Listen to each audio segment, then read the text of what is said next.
Ma'asyiral muslimin wal muslimat, sidang majelis kajian Masjid Nurul Hidayah yang semoga Allah selalu berikan keberkahan dunia dan akhirat. Alhamdulillah, kita bersyukur pada Allah di siang hari ini kembali Allah mudahkan kita berkumpul di masjid yang mulia ini, yang mudah-mudahan Allah selalu jaga masjid yang baik ini untuk menjadi taman-taman penyubur iman di tengah kota Jakarta tentunya. Dan kita berharap mudah-mudahan apa yang kita tuntut pada siang hari ini bisa menjadi penyebab datangnya kemuliaan yang banyak dia akan datang. Karena memang janji Allah, walanuhyiyannahu hayatan thayyibah, Allah akan berikan kehidupan yang baik, dia akan datang tergantung hari ini. Bisakah kita beramal soleh? Man amila salihan min dzakarin aw unsa wa huwa mu'min wa nuhyanu hayatan thayyibah. Kalau kita bisa beramal soleh pada hari ini, tentu Allah janjikan kebaikan dia akan datang. Nah, amal soleh itu amal yang benar, amal yang betul. Sehingga kalau betul dalam beramal, ada bukti dalam hidup kita yang lebih baik ke depannya tentunya. Ini mudah-mudahan kita miliki lah insya Allah. Kalau enggak, akan datang hari di mana kita bisa menyesal nanti. Di surat Maryam ayat 39 Allah berfirman menjelaskan tentang penyesalan. Ketika Allah berfirman wa anzirhum yaumal hasrah idh qudiyal amru wa hum fi ghaflah wa hum la yu'minun. Inna nahnu narisul arda wa man 'alaiha wa ilaina yurja'un. Ada ayat yang Allah firmankan, perintah untuk mengingzar manusia. Ingzar itu memberikan peringatan. Wa anzirhum, maka berikan mereka peringatan. Siapa yang diperintahkan? Rasulullah sallallahu alaihi wasallam. Yaumal hasrah. Yaumal hasrah itu yaumul qiyamah. Karena hari kiamat macam artinya. Ada yaumul ba'si, yaumul jam'i, yaumul furqan, yaumul hisab, yaumul hasrah. Nanti banyak nama-namanya. Nah, yaumul hasrah ini artinya hari penyesalan. Kenapa dia menyesal? Karena dia tidak memiliki bekal untuk dibangkitkan di hari kiamat. Kita ini kan terkecoh, seakan-akan dunia tujuan. Padahal dunia cuma media untuk kita bisa berbuat banyak kebaikan. Dengan harapan di dunia ini kita berbekal. Kalau dikatakan wa tazawwadu fa inna khairaz zadi taqwa. Perintahnya berbekal. Wa tazawwadu fa inna khairaz zadi taqwa. Berbekalah kalian. Sebaik-baik bekal itu ketakwaan kalian kepada Allah. Ada perintah untuk berbekal dengan ketakwaan. Kenapa bahasanya ketakwaan? Karena dengan bertakwa, kita pernah bahas di masjid ini, disambungkan sedikit. Orang yang bertakwa itu orang yang diberikan 3 keutamaan. Apa keutamaan yang pertama, masih ingat? Yaj'alahu makhrajan. Allah pasti berikan solusi pada setiap permasalahan hidupnya. Ya, kita hidup ini cuma pindah dari satu masalah ke masalah yang lain. Dan ternyata masalah itu lambang kehidupan. Dan Allah pengen dengan masalah itu manusia tahu kalau Allah cinta dengan dia. Ya. Sehingga enggak terkecoh dengan kemudahan yang dimiliki. Saya beberapa kali dari kemarin saya sampaikan ada satu cerita yang cukup membuat respek kita kepada Khalifah Umar Ibn Al-Khattab. Ya, kemarin sampai kita di Yarmuk. Yarmuk itu ujung negeri Yordan itu ya. Dari situ tuh kelihatan lembah Yarmuk, kemudian ada Danau Tiberias, tempat Dajjal di dalamnya itu ya. Ada perbukitan Palestina, ada Golan, Bukit Golan, ya, Suriah, kelihatan tuh semua. Betul-betul dibukakan itu dunia di zaman sahabat itu. Dan ternyata memang banyak sejarah yang disembunyikan sama musuh-musuh Islam. Karena di situ ditulis sejarah tentang peperangan Yarmuk. Yang kita nggak usah terlalu salut dengan cerita 300 lah itu. Ya. Cerita perang orang Romawi yang jumlahnya 300 mengalahkan ribuan orang Romawi itu sendiri gitu ya. Ternyata di situ ada sejarah di Yarmouk itu 46.000 pasukan Islam melawan 45.000 pasukan Islam melawan 126.000 pasukan Bizantium Romawi. Udah gak ngimbang ya. Bahkan secara fisik saja sudah nggak mungkin sama lah Romawi dengan Arab. Kudanya aja sudah nggak seukuran gitu lah ya. Bayang orang dulu kalau perang itu kan bunyanun marsus, kayak dua bangunan ketemu gitu ya. Udah pasti ketutup yang 45 dengan yang ada yang 46 dengan yang 125.000 ini. Ketutup sudah pasti. Dan yang lebih uniknya lagi saat itu pemimpin perangnya diganti dengan orang biasa-biasa saja. Khalid bin Walid diganti dengan Abu Ubaidah bin Zarrah. Jenderal bintang 4 diganti sama kopral lah kalau bahasa kita sekarang. Orang menganggap ini satu kehancuran. Padahal udah ada ayat yang turun tentang Ghulibatir Rum. Kalahnya Rum. Kata Umar ibn al-Khattab, ketika banyak orang mencibir tentang kejadian tersebut, Umar mengatakan, aku mengerti Allah tidak pernah menciptakan Khalid untuk kalah. Aku tahu di tangan Khalid bin Walid akan terbuka Romawi ini. Bizantium akan kalah. Cuma permasalahannya bukan masalah menang atau kalah. Itu urusan Allah. Saya cuma takut kalau sampai Romawi ini kalah bukan dengan tauhid, tapi dengan Khalid. Karena kalian terjebak dalam kesyirikan, berkata, di mana ada Khalid, di situ ada kemenangan. Itu syirik. Aku ganti dengan Abu Ubaidah bin Zarrah. Sehingga ada 3 kemenangan di saat itu. Selain kemenangan dengan Romawi, kemenangan yakni terbukanya Eropa dan mempercundang pasukan-pasukan Romawi yang diunggulkan di dunia. Tegaknya tauhid.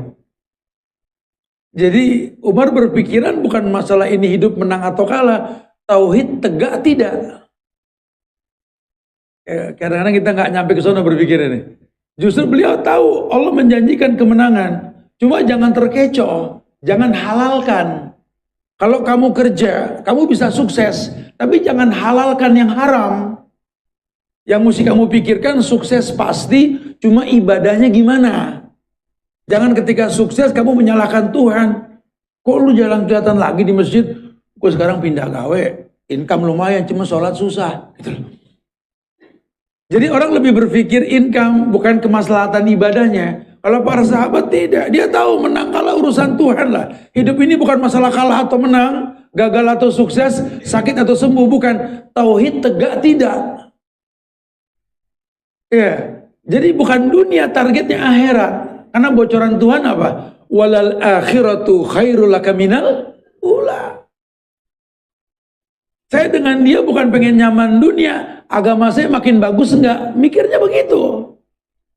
Oh kalau mau dia enak nih kita udah nyaman dah, dijagain. Enggak ngomong agama. Anda berkoalisi dengan dia. Kayaknya usaha kita jalan kalau koalisi sama dia. Tapi dia lupa berkoalisi dengan yang tidak baik akan mendatangkan keburukan. Talbisul haqqo bil batil, taktumunal haqq wa antum ta'lamun. Ketika kamu mengkolaborasikan kebaikan dengan keburukan, Allah yang bilang, taktumunal haq wa antum ta'lamun. Yang hak pasti kalah dan kamu menyaksikan. Akhirnya minta dispensasi. Ketika terjebak dalam kesulitan beribadah, dia berdoa, ya Allah, pahami aku ya Allah. Allah suruh paham dia. Ya Allah dengarkanlah aku. Kayak Tuhan tuli gitu loh. Lihatlah hambamu yang sedang berdoa. Emang Allah buta? Ini kan doa-doa yang lebay, yang dibikin-bikin gitu loh. Doa-doa pura-pura. Anda berdoa kepada Tuhan yang tidak tuli, yang tidak buta. Yang kadang tidak kau minta pun dikasih. Karena Allah akan mencukupi yang dibutuhkan, bukan yang diinginkan. Ini banyak orang yang salah kaprah. Sehingga ketika doa sudah dipanjatkan, terasa tak ada jawaban, yang ada digibah Tuhan. Kayaknya udah gak mustajab nih doa deh. Padahal yang dari zaman Nabi itu doa sampai kiamat ya doa. La tabdila li kalimatillah. Sudah gak ada perubahan. Cuma karena hubungan yang kurang baik itu yang terjadi. Diperintahkan. Muhammad angzirhum. Angzirhum yawmal hasrah. Berikan peringatan kepada mereka umatmu tentang hari penyesalan. Idh qudiyal amru wa hum fi ghaflah. Ketika tegaklah syariat yang dijanjikan, datanglah kiamat, dibangkitlah. Ketika kiamat, wa hum fi ghaflah. Mereka dalam kondisi lalai. Ya, karena dunia ini melalaikan. Ya, i'lamu annamal hayatud dunya laibun wa lahun. Al-Hadid ayat 20 itu ya. Suruh berilmu kalian. Berilmu tentang apa? Annamal hayatud dunya laibun. Dunia ini permainan, bukan main-main. Ada selesainya. Permainan gak mungkin selalu bermain. Ada istirahatnya. Ya. Dunia ini ada selesainya. Walahun yang membuat lalai. Ghaflahnya ini. Berapa banyak orang gara-gara dunia sampai sholat masbuk. Berapa banyak orang gara-gara dunia sampai lupa masih punya orang tua. Berapa banyak orang gara-gara dunia sampai lupa anak ditinggal di rumah, besar tak kembali kecil. Waktunya bergulir. Hilanglah kebersamaan kita dengan mereka. Berapa banyak orang yang cuma gara-gara dunia sampai lupa naruh Quran. Lu nggak ngaji? Pengen sih cuma gue lupa naruh Quran gitu. Ini gara-gara dunia. Tapi nggak pernah lupa naruh handphone. Karena mau tidur lihat handphone, bangun tidur lihat handphone, jalan kemana pegang handphone, nggak pernah lupa naruh barang yang Quran. Subhanallah. Padahal orang-orang alim sering mengingatkan cara sahabat baca Quran tuh 5 ayat terjemahkan, 5 ayat terjemahkan. Itu akan menghilangkan kemungkinan penyakit stroke. Kenapa? Karena kalau orang baca 5 ayat terjemahkan, ini otaknya bekerja, selalu melihat cerita dalam Quran. Ada hal baru yang masuk ke memori dia. Dan semuanya wa kullan naqussu 'alaika, menjadi sebuah kisah nyata yang bisa diambil pelajarannya. Makanya dibilang Quran itu hudan, petunjuk, hudan linnas wa bainati minal huda wal furqan. Makanya Quran itu bisa menjadi akhlak. Ketika Aisyah ditanya bagaimana akhlaknya Nabi Muhammad, kata Aisyah, akhlakuhul Quran. Akhlaknya Quran. Makanya ulama bilang, kalau pengen lihat Quran berjalan, lihat Rasul. Itu Quran, akhlak yang berjalan. Quran yang berjalan. Kenapa? Semua di Quran ada. Jangan suka merasa spesial dalam masalah. Kayak di dunia cuma godang tat yang begini tat, ujian yang lain gak ngerasain gitu loh. Minta dianggap limited edition dulu gitu. Padahal masalah yang kau rasa pada hari ini, orang dulu pernah merasakan. Anda yang dibikin pusing sama anak mengkelahi antar saudara, Adam sudah ngerasain. Jangan sombong mentang-mentang suaminya orang alim, ulama, ustadz. Aku sih tinggal surganya doang. Lakinya akoh, ulama. Lakinya akoh, ustadz gitu ya. Bininya Nabi Nuh penghuni neraka. Hari gini kan lagi tren nih, berteman sama ustadz dianggap ustadz gitu ya. Berteman sama bini-bininya ustadz dianggap ustazah gitu ya. Padahal tingkah lakunya subhanallah. Lakinya dakwah kemana-mana, di foto-foto teriak-teriak ini. Apa nih? Ini terjadi sekarang. Oh kalau aku sih kayaknya nggak ngelihat surga, suamiku begini. Fir'aun, bininya penghuni surga. Kan laki situ sama Fir'aun nggak selevel, betul? Jadi nggak usah takut gitu loh. Nggak usah khawatir ya. Dunia ini alam kemungkinan, makanya yang kita deketin tuh Tuhan, jangan makhluk. Kalau buat Allah nggak ada yang nggak mungkin. Ya ketika orang bingung lihat Nabi Ibrahim dibakar, kebayang nih ya Allah siapa yang mau guyur air, burung pipit pakai patok itu air nggak bakal kalah tuh api. Kan Allah nggak butuh ember sama gayung, betul? Allah tinggal bilang ya nar kuni bardan wassalaman ala Ibrahim. Api kering, dingin. Allah perintahkan. Buat Allah nggak ada yang nggak mungkin. Nenek bisa hamil zaman Zakaria. Orang punya penyakit yang nggak punya obat, Nabi Ayub, Allah kasih sehat. Hentakan kakimu keluar air mandi dengan air sembuh, bukan enggak? Kalau buat Allah nggak ada yang nggak mungkin. Makanya jangan sampai menyesal. Kenapa dulu waktu hidup nggak deket sama Allah? Kita cuma disibukin sama urusan dunia yang bakal kita tinggalin dan umur nggak kembali. Lan tarji'al ayyamul lati madat. Harimu nggak kembali. Kau berteman dengan manusia, kau lupa masalahmu hilang karena Allah bukan karena manusia. Ini kan lagi zaman orang senang berkoalisi untuk sebuah target hidup. Ya kalau koalisinya dengan sesuatu yang diharamkan sama Tuhan, hei, kau punya Allah At-Tayyib, Allah yang maha baik, cuma nerima yang baik. Jangan membuat sesuatu yang buruk kepada Allah yang baik, menghayalkan hasil yang baik. Tidak akan pernah keburukan mendatangkan kebaikan. Karena kata Nabi, al-jaza bijinsil amal. Balasan itu tergantung perbuatan. Kalau sudah bicara perbuatan, ayat yang maju. Fa may ya'mal misqala dzarratin khairan yara, wa may ya'mal misqala dzarratin, itu kata Quran. Ya makanya kalau kita nggak mengembalikan semua ke Quran, entah kemana kita akan sampai pada tujuan yang kita inginkan gitu ya. Perintahkan wa anzirhum yaumal hasrah idz qudiyal amru wa hum fi ghaflah wa hum la yu'minun. Terjadi kiamat, orang nggak nyangka. Dia pikir nih umur panjang. Apalagi hari gini, orang nganggap kalau yang namanya mati tua ntar. Mati tua. Nggak ada nyambung tua dengan mati, nggak ada.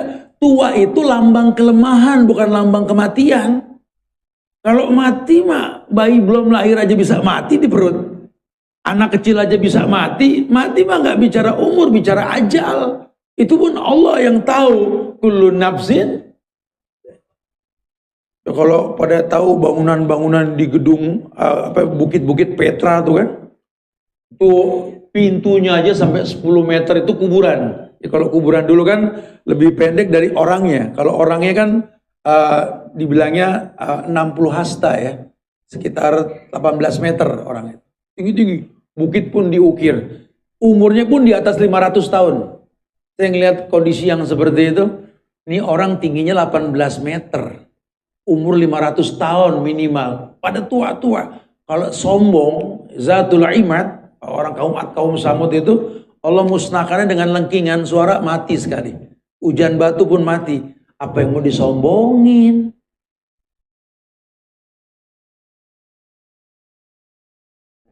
Sitin wasab'in, cuma 60-70. Kaki ente 42, 43, kaki orang dulu 53, 54, subhanallah. Tingginya 18 meter, mati sama Allah. Terus apa yang mau disombongin gitu loh? Apa yang mau kita sombongin? Kullu nafsin dha'iqatul maut. Pokoknya setiap yang bernyawa pasti mengalami kematian. Nah ketika kematian datang ini akan datang penyesalan. Terjadi. Apa Allah bilang? Nahnu narisul arda wa man 'alaiha wa ilaina yurja'un. Kita kata Allah, narisul ard, yang menciptakan bumi dan fasilitas, kita wariskan sama kalian. Kita cuma pengen kalian itu kembali ke aku. Ayo orang manusia jadi orang kaya, perintahnya jadi orang kaya. Di mana dalilnya Ustaz? Jihad. Kata Nabi, dzirwatus sanamihi al jihadu fis sabilillah. Puncaknya agama itu jihad, kata Nabi, betul? Nah, jihad dalam Quran, al jihadu fis sabilillah bi amwalikum wa bi anfusikum. Jihad yang paling utama dengan harta dan jiwa. Itu perintah jadi orang kaya. Walaupun kaya tidak tuh urusan Tuhan, paling gak ada usaha. Banting tulang jadi orang kaya. Tujuannya apa? Untuk menaklukkan dunia dengan harta yang kau miliki, bukan buat sombong. Karena Allah sudah bilang, inna nahnu narisul arda wa man 'alaiha. Karena yang kamu dapatkan di bumi, di bawahnya tambang-tambangnya, di atasnya, atau apalah yang kau dapatkan di bumi, inna nahnu narisul arda wa man 'alaiha. Dan semua yang ada di atasnya. Ilaina yurja'un. Tapi ingat, ini semua bisa gak dibalikin ke kita, kata Allah. Kalau lagi dapat nikmat, jangan jadi sombongnya. Tinggal bilang alhamdulillah. Ya Allah, terima kasih kau titipkan dunia. Jangan sombong. Ini kita kadang-kadang usaha dikit berhasil, sombong. Napas pindah ke hidung. Apa ini orang? Lu cuma ketitipan, jadi orang sombong. Orang sombong napasnya dari hidung. Gitu ya kalau ngomong. Jangan, subhanallah ya. Ya, kita cuma ketitipan, tat, nih tat, aneh beli rumah nih pakai duit aneh. Duit aneh, duit Allah. Gue sih beli mobil, tat, nggak nyusahin orang pakai duit sendiri. Duit Allah. Punya duit tuh enak, nikmat, nggak nyusahin orang. Tapi itu nikmat bakal ditanya. Summa la tus'aluna yawma idzin. Oh, jangan tenang-tenang aja. Nggak ada makan malam gratis sama Tuhan. Semua bakal ditanya. Fisik kamu yang sehat, yang petang-tang, beting-ting, betang-betang, yang ngaca mulu, seminggu nge-gym ngaca mulu gitu. Terus kalau udah sehat mau ngapain? Oh, barbel nih tat, yang kanan 35, nih 32, terus nih kelopak mata sekilo kagak, subuh gak keangkat gitu. Lah kalau keker subuh jarang di masjid, buat apa sehat? Oh, sepeda 100 kilo, 100 kilo, 50 kilo luar kota, masjid depan komplek gak nyampe, lo sehat dari mana? Nyesel nanti. Itu nikmat yang bakal ditanya. Ya Allah, ya subhanallah. Saya kemarin betul-betul tuh banyak ketampar tuh ketika datang ke pengungsian di Suriah, di Palestina. Masya Allah. Malu kita, malu betul-betul. Ya, orang-orang yang dalam kondisi betul-betul menderita masih bisa berbuat banyak kebaikan gitu. Tamparan yang paling nyata sih kemarin ketika sampai di pengungsian Suriah itu ya. Panasnya 55 derajat, panas banget kan. Dan yang pantas tuh kita nyurang di situ. Emang nyurang saya panas. Gak ada pohonan, ya Allah, mana pasir tanah merah tuh gersang sekali gitu loh. Ya, ini nyari air susah, nggak lama ada anak kecil datang senyum malah bawa air. Ya Allah. Ini kita di panas 55 nyurang nih ada anak senyum. Di tengah susahnya air ada yang ngasih air. Ketampar kita benar-benar. Ini mutiara ini dalam cangkang yang berlumpur ini. Diuji dengan ujian yang berat, penderitaan yang menyakitkan, alam yang ganas, tetap masih bisa senyum, masih bisa berbagi lagi. Masya Allah, banyak hal-hal yang subhanallah. Ya. Tanggung jawab mereka untuk mendidik anak-anak yang jadi korban perang, karena banyak yang kena penyakit kanker ganas gara-gara bom kimia itu. Lucu-lucu. Buta botak sebagian, ada yang apa, macam-macam. Salah HP nih anak gara-gara orang-orang dewasa yang serakah dengan dunia. Yang lakinya ganteng-ganteng, tuh perempuan cantik-cantik ya Masya Allah. Ganteng, cantik, udah gak peduli dengan kecantikan. Yang dia tahu bagaimana nolong saudaranya, yang dia tahu menghafal Quran. Itu udah jelek, branded, sombong lagi subhanallah. Bener-bener saya kadang-kadang pegel saya ngeliat kayak gitu. Aduh, gue salah planet kali ya, betul. Fabi ayyi ala'i rabbikuma. Maksudnya ke sono larinya gitu loh. Ya Allah, nikmat Allah mana mesti kita dustain. Kita wudhu aja urusan tangan berapa liter kebuang, betul?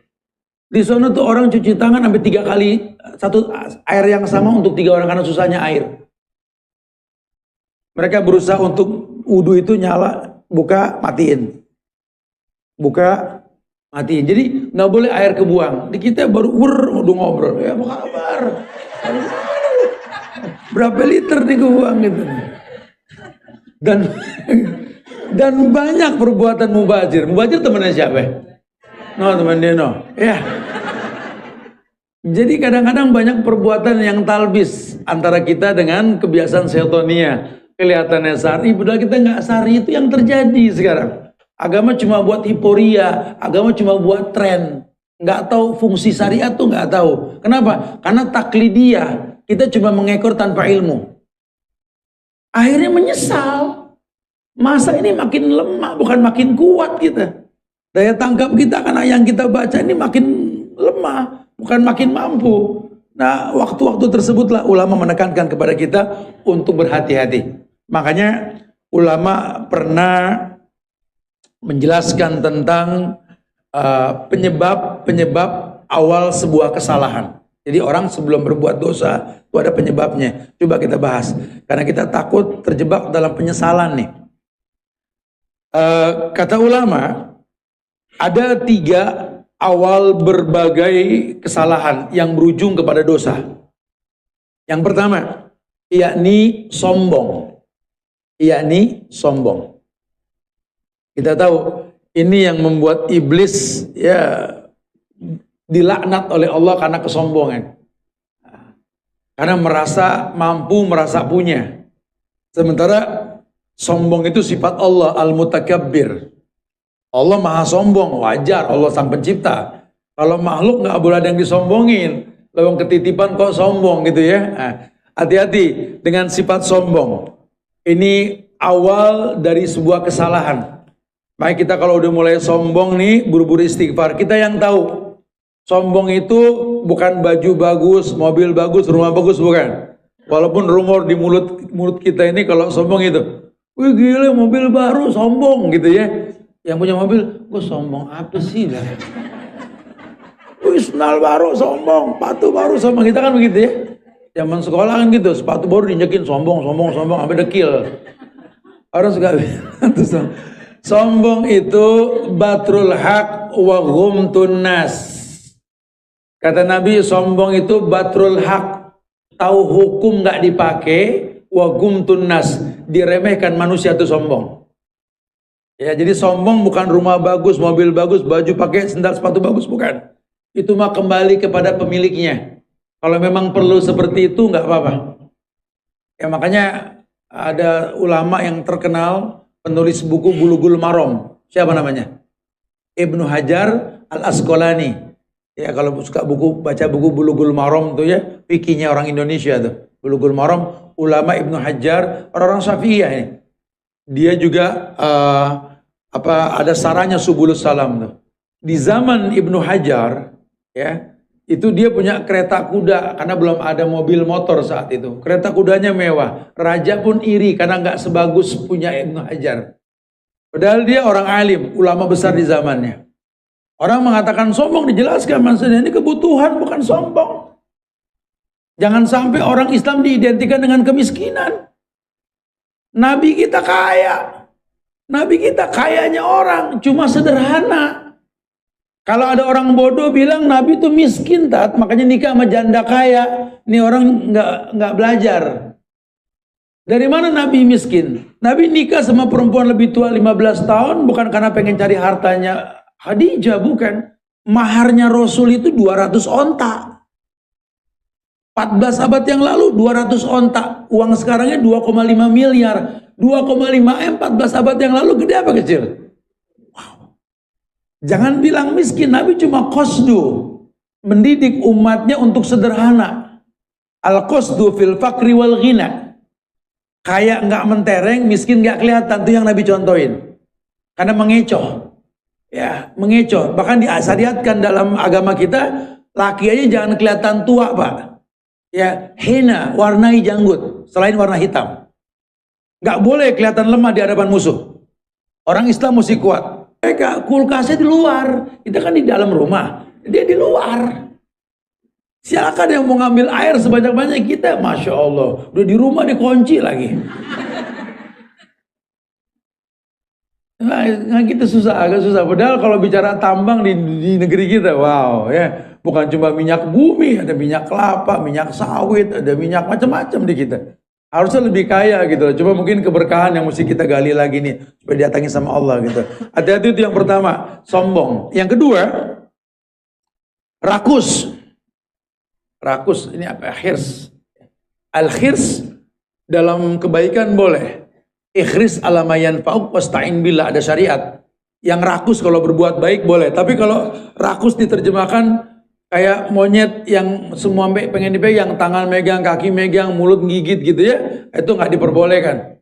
Di Islam nggak diperbolehkan ya, supaya setiap orang ini tahu bahwa apapun yang dilakukan seperti yang diinginkan dalam syariat, Allah menginginkan yang terbaik buat orang-orang yang seperti itu gitu loh. Masya Allah. Taib. Kemudian yang ketiga, iri, hasad. Ini sifat yang dalam Islam ini kita disuruh betul-betul meninggalkan. Karena tidak ada kebaikan pada sifat iri. Tidak ada kebaikan pada sifat iri. Karena Allah menginginkan manusia ini nggak perlu ngiri. Qad ja'alallahu likulli syai'in qadran. Allah telah berikan mikdar. Allah telah berikan ukuran yang berbeda. Jangan sampai kita beranggapan yang baik buat orang, baik buat kita. Belum tentu kalau urusan dunia. Ya, karena Allah telah takdirkan. Yang mesti kita biasakan, hiduplah bersyukur. La in syakartum la azidannakum. Kalau kau bersyukur, ku tambah. La in syakartum la azidannakum. Kamu cuma disuruh bersyukur. Karena dengan bersyukur ada penyebab akumulasi. Ya. Begitu pula kalau kau sabar, itu pintu kebersamaan dengan Allah. Innallaha ma'as sabirin. Allah bersama orang yang sabar. Makanya kalau sahabat-sahabat Nabi dulu, mereka nggak bicara kalah menang tadi. Gagal sukses bukan, sakit sembuh bukan. Kalau orang beriman sudah, kata Nabi, ajaban li amril mu'min, inna amrahu kullahu khairan lahu. Orang beriman ini menakjubkan, kata Nabi. Apapun yang dirasa kalau imannya bagus, baik. Dia merasakan kesenangan, dia bersyukur, syukur baik. Dia merasakan kesulitan, kemudian dia bersabar, sabar pun baik. Dan ini nggak dimiliki kecuali hanya pada diri orang beriman. Ajaban li amril mu'min. Begitu bahasa Rasul. Orang beriman nggak pernah takut. Ya, tawakalnya tinggi. Level perempuan di zaman dulu, Bu, ya ukurannya tuh Siti Hajar. Bininya siapa itu? Nabi Ibrahim. Orang-orang dulu tuh kalau suaminya bilang kamu ikut bawa anak, ikut, nggak nanya mau kemana, ikut aja udah. Dibawa ke Mekah, ditinggal, baru nanya kenapa ditinggal, nggak dijawab. Tuhan yang nyuruh, iya deh.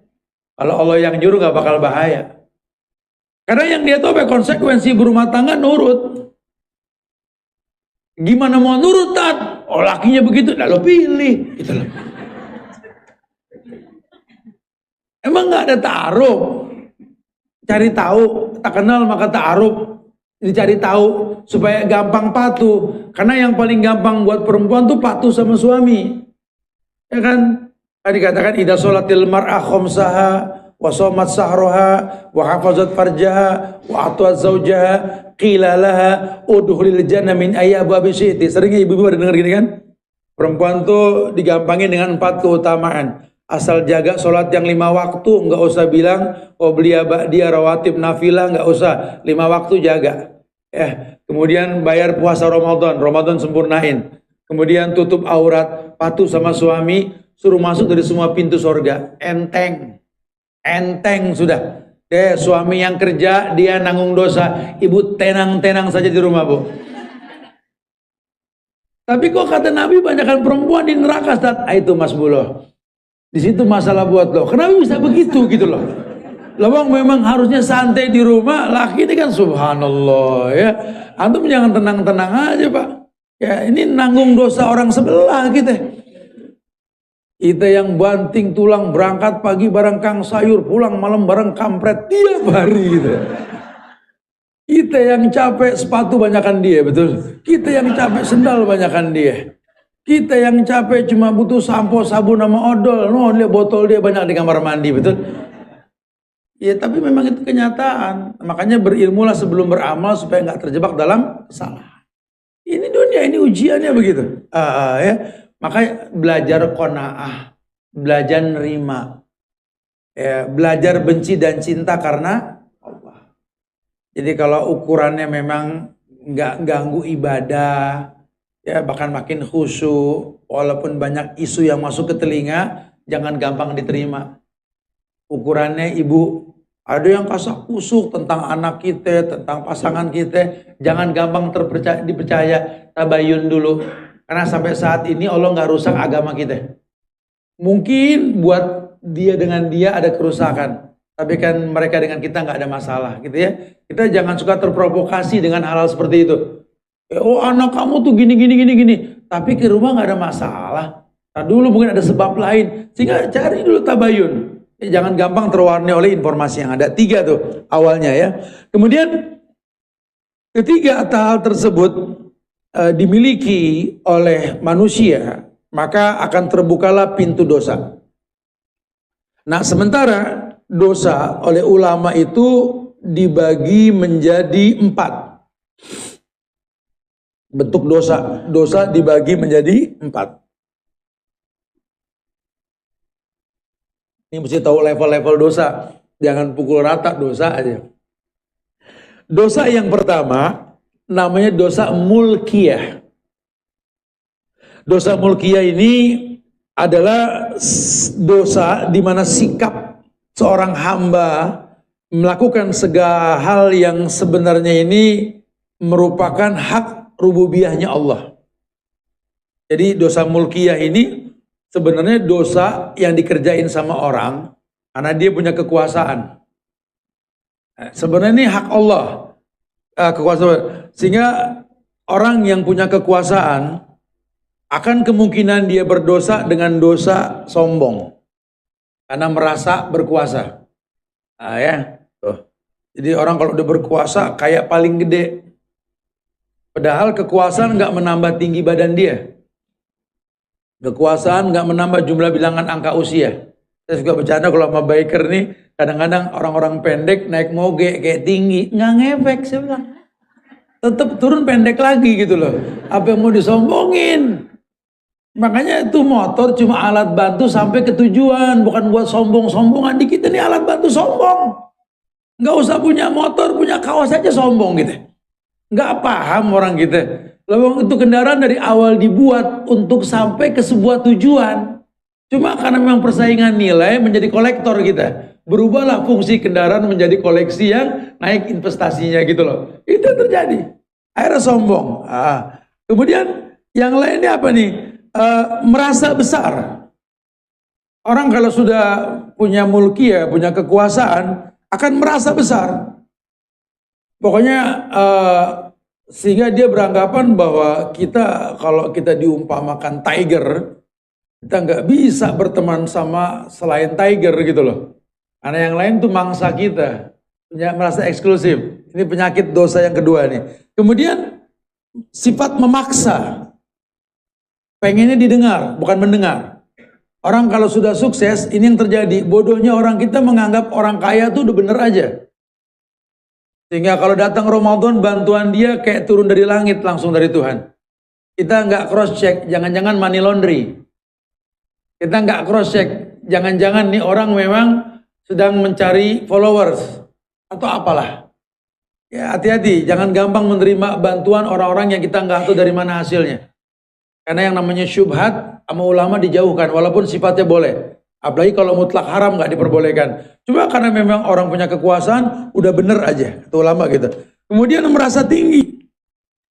Merasa tinggi itu ya pengennya nggak disamakan dengan yang bawah. Makanya Umar mempertontonkan kelasnya Khalid. Ketika diganti oleh Abu Ubaidah tadi, Jenderal bintang 4 dengan Kopral nih. Kemudian dia jadi prajurit, Abu Ubaidah jadi panglima. Itu pasukan di bawah mencibir habis. Banyak cerita tentang Khalid nih. Kata pasukan di bawah emang enak jenderal jadi pasukan gitu loh. Kata Khalid, jangan berkata seperti itu, kesempatan nih. Waktu aku jadi panglima kan susah ngobrol.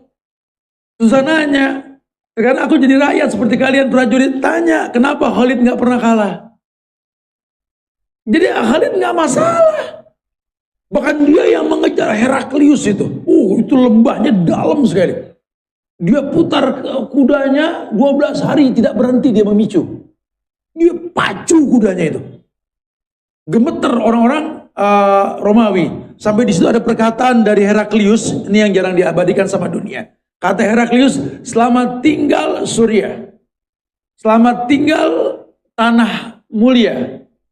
Saya tidak akan pernah menginjakkan lagi negeri ini karena rasa malu saya cuma tertinggal di sini. Dunia tuh menutupi itu, tertulis kata-kata itu. Pasukan besar dengan jumlah yang besar kalah dengan orang-orang yang sedikit, yang jumlahnya pun sedikit, fisiknya pun nggak besar. Subhanallah. Merasa tinggi, merasa sombong. Khalid tidak. Mereka yang mereka tahu hidup ini berjuang, hidup ini bergerak, nggak diam. Kalau dulu mungkin ucapan dan raga, kalau sekarang mungkin sekedar ucapan raga enggak, yang penting terus berbuat baik. Tetap jadi orang baik dimanapun kita berada. Orang-orang mulkiyah ini merasa tinggi. Menjadikan orang lain sebagai hamba. Itu yang pertama yang mulkiyah. Kemudian yang kedua, dosa syaitaniyah. Dosa syaitaniyah ini adalah dosa yang menyerupai perbuatan syaitan. Jadi kalau tadi kekuasaan membuat dia berdosa, ini sifat-sifat syaitaniyah dalam diri manusia. Ya, karena nanti ada perbuatan manusia yang setan aja nggak berani ngerjain, tapi manusia bisa ngerjain. Ya, masya Allah. Jadi ketika masuk bulan Ramadan banyak cerita tentang setan diikat. Dan ternyata dosa tetap berjalan. Orang suka bilang katanya setan diikat. Ada yang kelepas. Gitu loh. Ditunjuk orang yang bikin dosa. Ya memang setan dua golongan. Alladzi waswisu fi sudurin nas minal jinnati wan nas. Setan itu dua, minal jin, minan nas. Ada golongan jin, golongan manusia. Kalau golongan jin nggak kelihatan. Kalau golongan manusia no dia no. Itu ya kelihatan tuh. Nah ini sifat setonia ini kata ulama seperti hasad iri. Itu setan tuh tukang iri, Masya Allah. Ya, sampai ada satu hikayat ulama menjelaskan tentang Raja Setan. Bagus. Yang lain, saya sudah membuat manusia berbuat kufur, cakep. Tapi belum seberapa nih. Sehingga yang ditunggu sama iblis ini ada dosa yang tinggi selain syirik. Datanglah setan berikutnya. Saya telah berusaha untuk memecah belah hubungan suami istri seseorang. Dan itu iblis sangat suka. Level dosa tertinggi setelah syirik. Orang yang berusaha untuk memecah belah hubungan suami istri orang lain. Sekarang banyak sekali. Orang berkoalisi untuk menimbulkan kerusakan pada rumah tangga seseorang. Itu setan paling suka karena dosa tertinggi sebelum syirik. Masya Allah, hati-hati nih. Ya, ini setan sangat-sangat suka karakter mereka itu dipraktekkan sama manusia. Karena kan sosial media sekarang kan waduh ya. Kita sampai lupa orang Islam nggak boleh dighibah. Orang Islam nggak boleh difitnah, tapi sosial media ini mengangkat aib-aib orang lain. Tugas netizen ini untuk menimbulkan keributan di sosmed. Nah, kita terpancing, terwarnai, akhirnya timbullah kerusakan di antara kita, ulah tingkah laku mereka. Itu sifat syaitania. Sifat zolim, berbuat curang, menipu, berbuat makar, mendorong orang lain melakukan kemaksiatan, melarang orang lain melakukan ketaatan, berbuat bid'ah. Itu sifat syaitania. Sifat-sifat syaitannya. Dan kalau manusia sudah melakukan itu, ketika akal nggak berfungsi, setan. Jadilah dia setan berbentuk manusia. Alladzi yuwaswisu fi sudurin nas minal jinnati wan nas tadi. Yang kerjaannya bikin was-was di dada manusia, dua golongan, golongan jin dan golongan manusia. Yang ketiga, yakni dosa sabu'iyah. Sabu'iyah ini maksudnya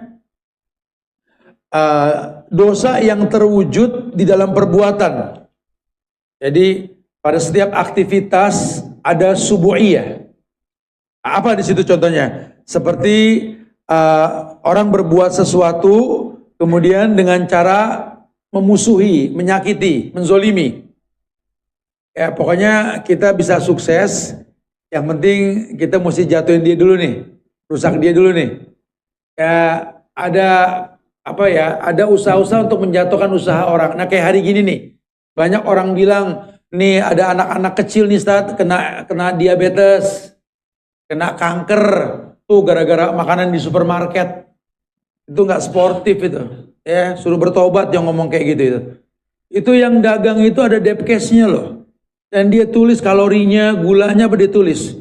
Ya dia juga nggak berharap orang membeli itu. Tapi kalau memang kita sudah punya penyakit jangan dikonsumsi. Jangan pukul rata sehingga orang takut mengkonsumsi produk itu. MUI bilang halal kok. DPKS juga ada. Salahnya di mana? Salahnya kita nggak ngerti kalau itu nggak boleh diminum. Karena kita sudah nggak layak minum. Tapi kalau kita bergerak minum gula banyak pun nggak masalah. Ya kalau kerjanya ngendon di tempat diem aja, udah kayak sendok sop di pojokan gitu.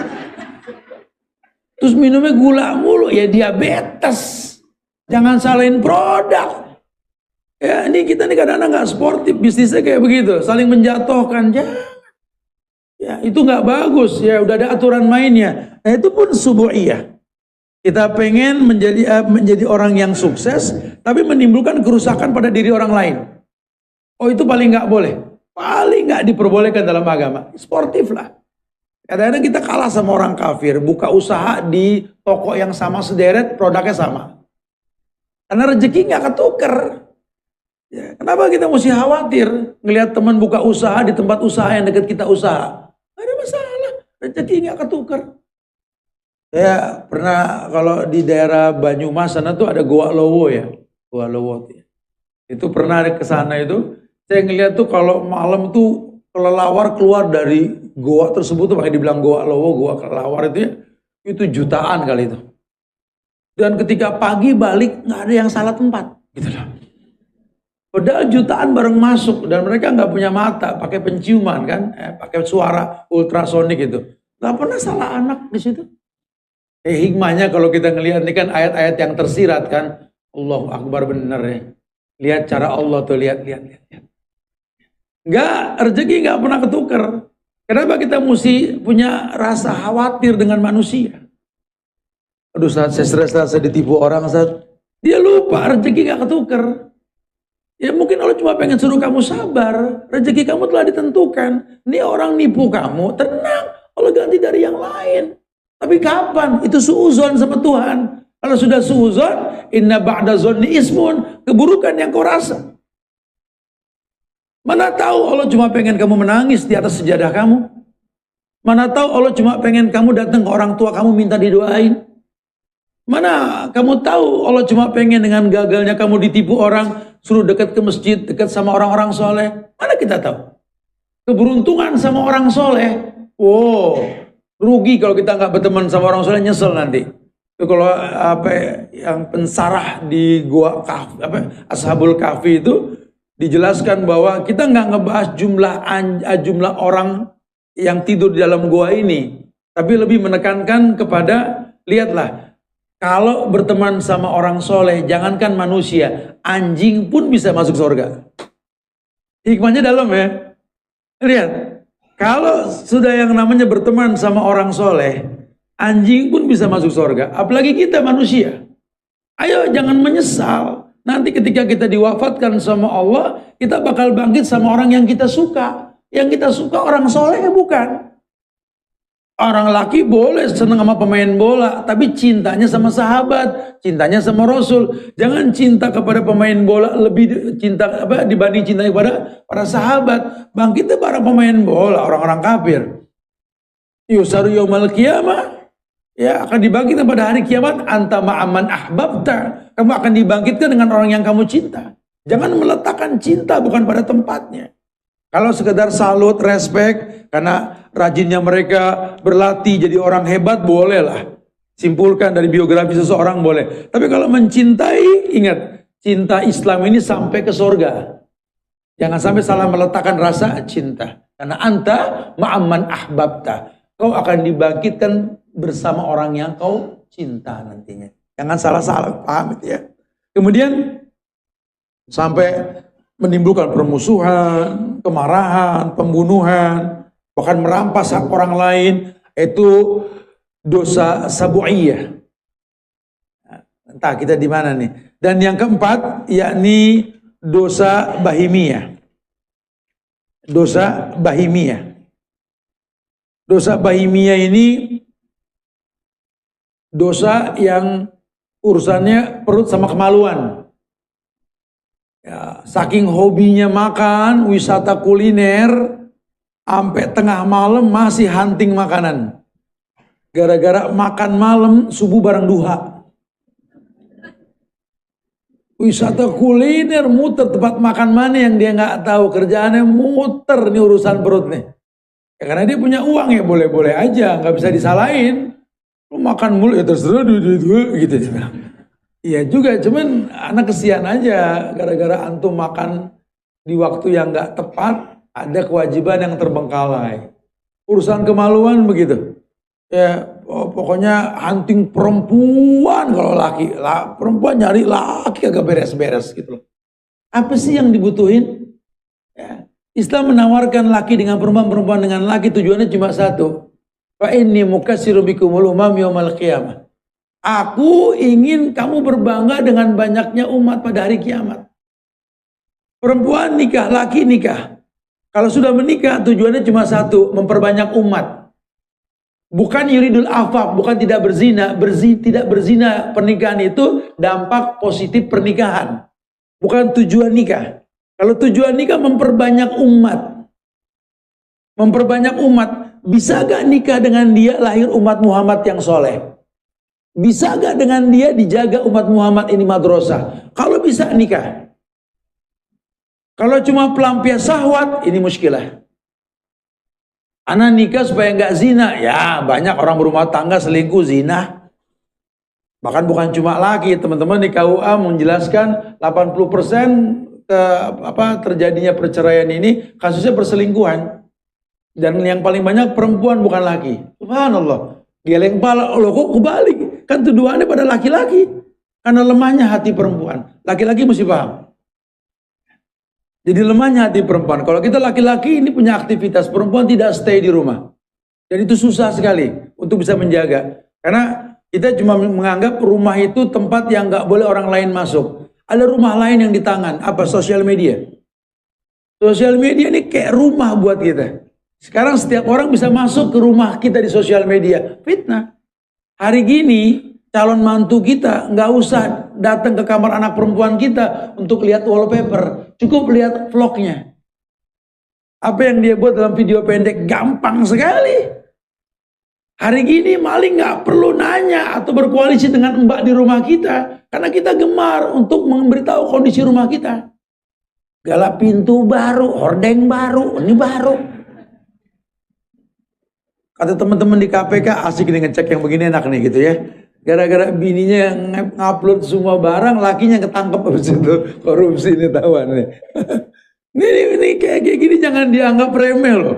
Ya, kenapa? Karena kita nggak tahu begitu itu kan menimbulkan keburukan yang banyak.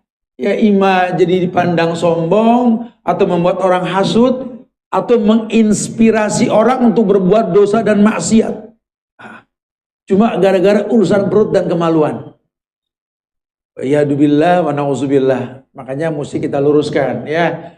Ya bukan disalahkan kalau besok ibu-ibu bapak masih mau ngevlog barang-barang di rumah. Kalau memang kita jual beli nggak ada masalah ya. Tapi kalau memang kita nggak ada kemaslahatan buat itu ya ngapain juga.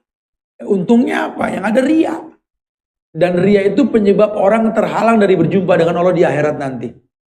Apalagi kalau di dalamnya nanti ada anak-anak kita yang nggak layak dipandang oleh mata-mata yang bukan mahramnya. Ayo dong.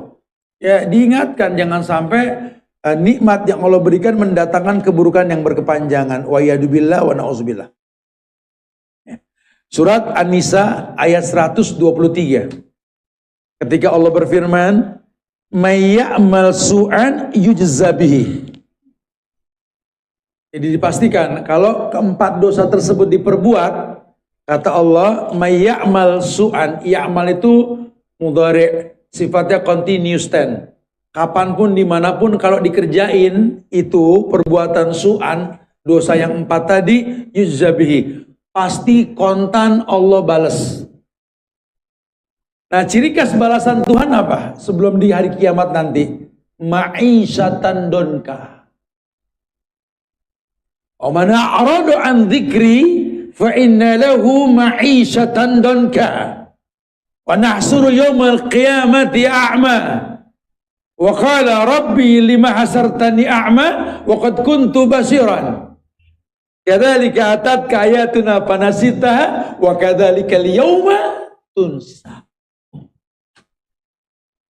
Orang-orang yang begini, orang-orang yang nggak ingat Allah, dia cuma ketitipan. Apa yang dia mau sombongin? Kalau canda ulama sering bilang lihat kang parkir loh. Mobilnya banyak, motor banyak, kagak sombong, biasa aja. Diambil lagi tuh mobil motor, senang. Dibayar. Kita tuh sama kang parkir mirip.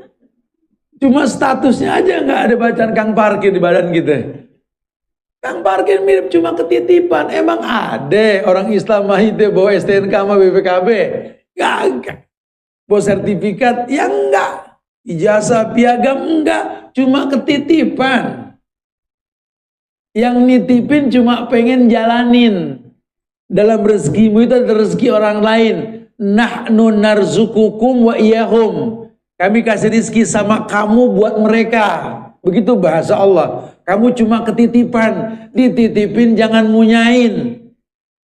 Kenapa? Karena Allah mengatakan may ya'mal su'an, kalau kamu munyain, kamu berbuat dosa, yujza bihi, Allah bakal balas.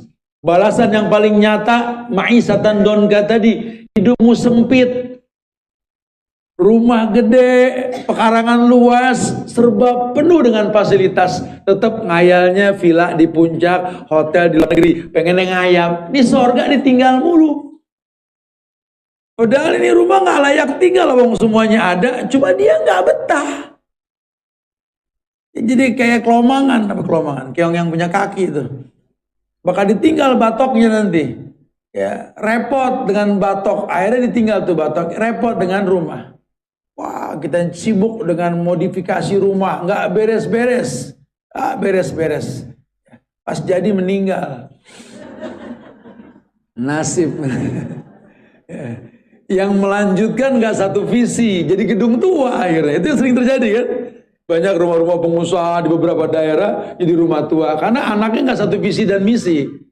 Kalau orang yang prospektif itu akan melibatkan generasi berikutnya untuk tahu bahwa yang ku buat ini untuk kalian dia akan datang. Kayak orang tua nanam durian dari biji, umur 80 nanam dari biji, yang lewat ketawa geli, ki, aki-aki. Nanam apa ente? Durian dari biji, dari biji. Ini kapan berbuahnya? 20 tahun lagi. Aki umur berapa sekarang? 85. Ini diberikan pinjam handphone temen. Cepet 5 dong katanya. 105 dong umur. 105 apa yang boleh dimakan nanti? Begini, aneh nanam nih pohon bukan buat makan duren. Kali ada cucu aneh yang makan bilang alhamdulillah. Bilang subhanallah. Kutanam hari ini untuk dituai yang akan datang. Tuh ulama. Ulama nggak ngerasain gedung-gedung bertingkat Sudirman Tamrin. Cuma ulama nitipin atas berkat rahmat Allah dan didorong oleh keinginan luhur untuk berkebangsaan yang bebas di alinea ketiga atau undang-undang dasar. Ingat, merdeka itu rahmat Allah. Tolong wahai penerus bangsa, jangan hilangkan rahmat Allah. Letakkan pada sila yang pertama, ketuhanan yang Maha Esa. Yang Esa cuma Allah. Ini negeri tauhid. Jangan sampai penerusnya nggak ngerti. Ulama. Kami tinggal sejarah, tapi jangan lupakan kami pernah ada. Tinggal menyesal kita. Kita nggak nyangka ternyata kata Nabi, "Lau ta'lamu ma'alamu la dohiktum qalilan la bakaitum katsiran." Kalau kalian tahu yang aku ketahui, kata Rasul, kalian sedikit tertawa banyak menangis. Kenapa ya Rasulullah? Malaikat maut mendatangi badan anak Adam 11 kali dalam satu hari. Berarti nyaris setiap 2 jam malaikat maut datang nengokin kita, nunggu perintah nyambut nyawa. Ya, kita tenang-tenang saja. Ya Allah, kalau diwafatkan saat itu berjumpa dengan Allah, innal mautal ladzi tafiruna minhu fa innahu mulaqikum summa turaduna ila alimil ghaibi wasyahada fayunabbiukum bima kuntum ta'malun. Orang lagi sering dengar nih kalau salat Jumat nih. Salat al-Jum'ah. Maut yang kalian menghindarinya akan mendatangi kalian. Walaupun bersembunyi di balik gedung yang rapat, ya dalam benteng yang kokoh, mau tetap datang. Orang bikin bangunan nggak ada selah, rapet. Kenapa dirapetin nggak ada hawa? Malaikat jangan sampai masuk, mati dia. Mati juga. Maut nggak bisa dihindari sudah. Innal mautal ladzi tafiruna minhu fa innahu mulaqikum, bakal menemui mereka. Summa turaduna ila alimil ghaibi wasyahada, akan menyeret kalian kepada Allah yang Maha menyaksikan. Fayunabbiukum bima kuntum ta'malun. Allah bakal balikin semua catatan amal. Tuh. Di situ catatan amal datang, kita nggak bisa komplain.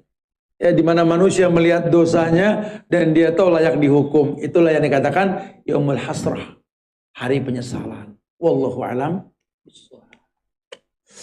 Silahkan kita bisa berdialog, mungkin ada yang mau ditanyakan. Akhiru da'wana alhamdulillahirabbil alamin. Nah.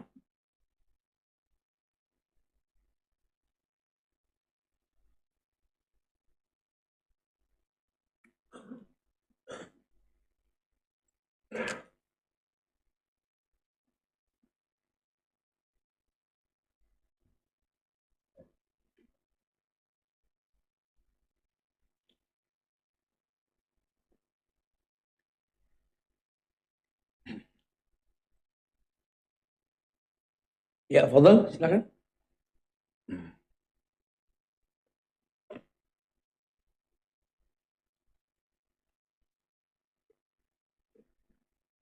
Ya.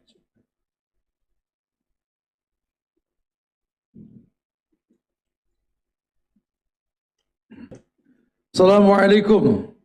Ana berniat meninggalkan riba, tapi utang riba ana masih ada. Pelan-pelan ingin dibereskan. Terus minta ampun terus sama Allah. Apakah Allah melihat niat prosesnya itu, Ustaz? Insya Allah.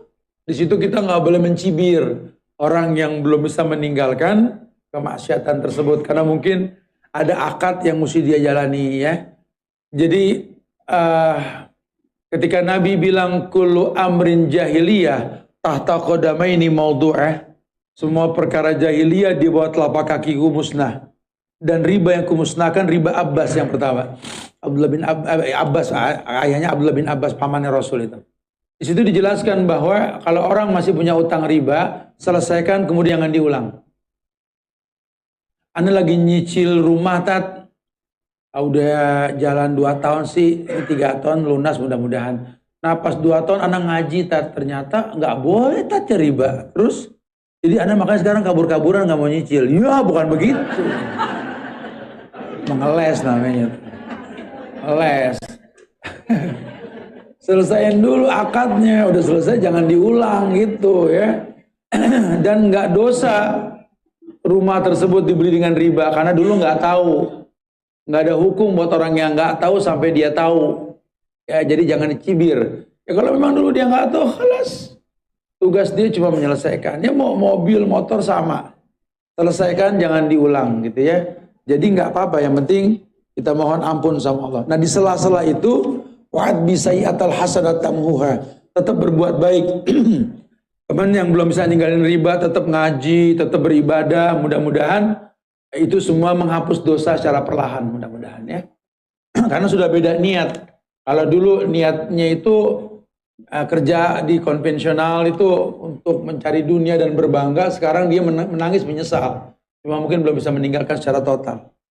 Ustadz, kalau kita telat datang ke kajian, walau telat tapi tetap datang karena ingin didoain malaikat, tidak apa-apa kan Ustadz? Ya nggak apa-apa. Masa saya nggak bolehin? Kalau lagi di tempat kajian gini mah Bu, yang pertama tujuan datang belajar itu zakat yang cerdas. Belajar buat apa? Itu yang pertama kata Imam Syafi'i. Yang kedua, tujuan datang itu kita bisa bersilaturahmi. Yang ketiga, didoain malaikat supaya diampunin. Makanya kalau ada kajian kayak gini, sengaja nggak sengaja datang nggak ada kerugiannya. Nggak ada kerugian. Ada kang parkirnya biar ngobrol untung dia. Karena malaikat mendoakan buat orang-orang yang duduk di majelis ilmu itu memohonkan ampun kepada Allah. Ya, sering-seringlah datang ke majelis ilmu. Kalau kita online dari rumah, malaikat doain nggak datang? Wallahu alam. Ulama hanya mengatakan yang live langsung, bukan online. Jadi beda antara masjid dengan rumah. Tapi keutamaan ilmunya sama. Cuma kalau malaikat datang di tempat-tempat penuntutan ilmu. Ya, kalau kita bisa datang lebih utama. Kalau nggak bisa ya online. Ya, karena kalau buat perempuan pada akhirnya kalau ada kewajiban rumah lebih utama ketimbang keluar. Wa qarna fi buyutikunna. Rumah lebih baik buat perempuan itu hukum asalnya. Ya, wallah. Bismillah. Apa yang harus dilakukan suami yang ketahuan berzina dan istrinya menggugat cerai? Alhamdulillah suami sudah bertobat, tapi istri sudah meninggalkan suami, tinggal di rumah orang tuanya sampai saat ini. Sudah hampir setengah tahun. Apa yang mesti suami lakukan, Ustaz? Ya cari lagi yang baru, susah amat sih. Gini aja nanya ente. Ya kan dia udah gak mau, lu mau ngayal aja, ngapain? Cari yang lebih baik, mungkin yang bisa membuat Anda nggak berbuat zina lagi gitu loh. Mungkin yang lalu ada hukum sebab akibat. Ibu juga Bu, kalau sampai suami berzina, suami berselingkuh, ya akan dibahas tentang hukum sebab akibat. Mungkin karena memang tidak tersalurkan biologisnya, atau mungkin banyak hal yang membuat dia nggak nyaman di rumah, macam Allah. Karena nggak mungkin ada asap kalau nggak ada api, ada hukum sebab akibat gitu loh ya. Jadi ya disalahkan dia, cuma kan penyebabnya dibahas. Makanya kita kalau berhubungan laki dengan perempuan dengan laki, yang kita pikirkan bisakah kita bermanfaat buat dia seperti dia bermanfaat buat kita gitu loh. Ya, jadi jangan sampai justru ketika kita berhubungan malah menginspirasi dosa. Itu yang nggak diperbolehkan. Maka dia bilang, sodikuka man abkak, laman adhakak. Teman kamu tuh teman yang menangisimu, bukan mentertawaimu. Kayak saya sudah sampaikan, Nabi Muhammad itu Nabi yang ganteng, nyaris mirip dengan Yusuf. Cuma nggak dibahas kegantengannya. Karena tiap Nabi punya mujizat. Usianya 25 tahun. Dan dia orang yang, kalau ke bahasa orang Jawa ini ningrat. Kenapa? Quraisy. Udah ganteng, ningrat, kaya lagi. Ya. Masa iya nggak ada tuh? Bohong kalau nggak dapet. Malah nikah sama janda 2 kali. Khadijah 2 kali janda kan? Nabi yang ketiga. Makanya janda tenang-tenang aja. Jangan kecil hati. Khadijah dapat Rasul. Tenang, tenang. Jangan, aku jangan. Nggak gitu bahasanya. Perempuan soleha buat laki-laki yang soleh. Laki-laki soleh buat perempuan yang soleh. Itu prinsip. Ya, malis. Yang Nabi cari itu bukan pelampias syahwat, teman hidup. Makanya ketika orang nggak percaya dengan mukjizat Nabi, Khadijah percaya. Manusia yang paling percaya sama Nabi Khadijah. Kalau yang laki-laki Abu Bakar. Ini yang terjadi. Kita juga laki-laki jangan merasa lemah, Pak. Ya, kita sudah pensiun, Tat, 55, Tat. Sejarah pelajarin. Nabi umur 55 awal perang. 28 perang Nabi di usia 55 ke atas. Itu umur 55 pensiun. Lemah gimana sih? Umur 55 Nabi nikah dengan Aisyah. Nabi muda di usia tersebut gitu loh. Jangan terus kita mindset kita dirubah sama orang kafir. 55 pensiun, lemah tua, nunggu mati. Innalillah. Perang Nabi di usia 55. 28 Nabi perang. Ya sampai di Uhud patah giginya apa tuh usianya 55 ke atas sudah. Bukan usia muda. Makanya jangan suka salah paham dalam agama. Agama ini membuat kita kuat, sehat. Kalau di atas syariat yang betul gitu. Assalamualaikum warahmatullahi wabarakatuh. Ustaz, kenapa orang yang sudah masuk komunitas kajian dengan pakaian syar'inya jadi merasa solehah dan selalu merasa benar karena sering dengar kajian, kesombongan tetap ada tapi anak tidak berubah, akhlak tidak berubah baik. Ini sering terjadi nih ya, makanya ya mudah-mudahan sih nggak semua ya, ini cuma prasangka aja, tapi memang banyak kenyataan. Kadang-kadang ada senior hijrah, ikhwan kibar, bukan ustadz kibar, ikhwan kibar, merasa duluan hijrah, yang baru-baru dianggap remeh. Kalau akhwat kubro, ya, merasa senior. Jadi kalau ngatur, jadi panitia kajian ngatur tuh yang baru tobat di depan ya. Kita yang udah lama bisa di belakang gitu loh. Kok ada senior hijrah sih ya? Nah kan kalau belajar, kalau perlu kita paling depan kayak orang sholat. Ya, jadi jangan sampai kita merasa itu gitu loh. Ya kalau untuk seneng memuji diri tanpa ujub, alhamdulillah sih, ketimbang dulu saya lebih baik. Alhamdulillah bagus, mensupport diri perlu ya. Tapi kalau timbulnya ujub jangan. Ujub tuh takjub, sehingga merasa lebih gimana, itu nggak boleh. Ujub, ria, sum'ah tuh temen. Ujub, takjub ya dengan diri sendiri.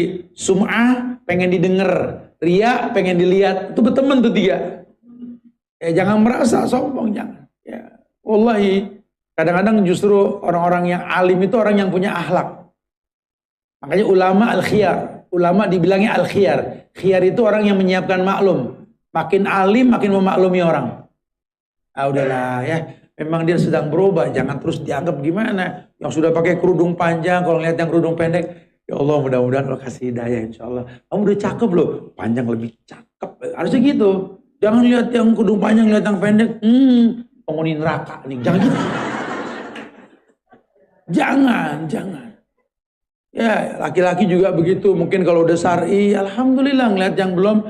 Kalau memang kita nggak bisa merubah dengan tangan, nggak bisa dengan suara, doain. Ya Allah semoga dapat hidayah lebih baik lagi insya Allah gitu ya. dan belajar senang lihat orang jadi baik. Itu baik insyaallah, mudah-mudahan.